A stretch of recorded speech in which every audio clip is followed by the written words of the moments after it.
Hello and welcome to Introduction to Geology. My name is Paul Eric and I teach physics, astronomy, and geology at Ozark Technical Community College in Springfield, Missouri.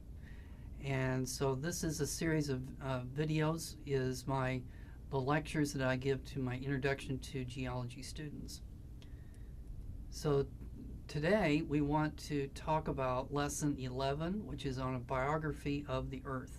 So if you recall, in our previous lesson, we talked about how we could put rocks in their correct order and date them relatively compared to each other. And then we also, by using radioactivity, we were able to determine their actual ages. And then at the very end of the lesson, I showed you a picture of the geological time scale, and it had an overview of the biology and geology of the Earth throughout geological time. So in today's lesson, we want to go over it in more detail.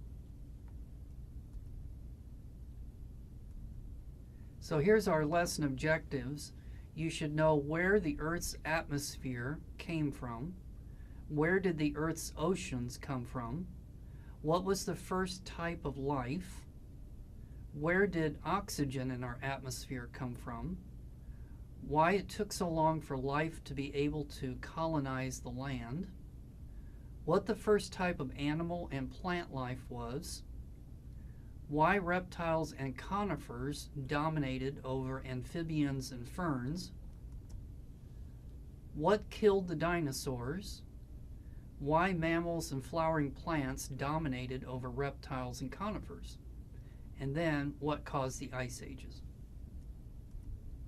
So your resources, out of your textbook, Essentials of Geology by Marshak, read chapter 11, and then videos on the Earth Revealed, Evolution Through Time, episode 11 is also very good.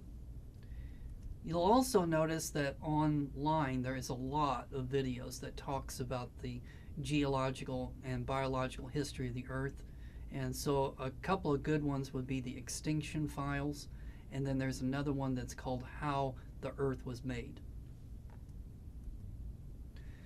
Okay, so let's take a break, and when we come back, let's compress the history of Earth into one calendar year.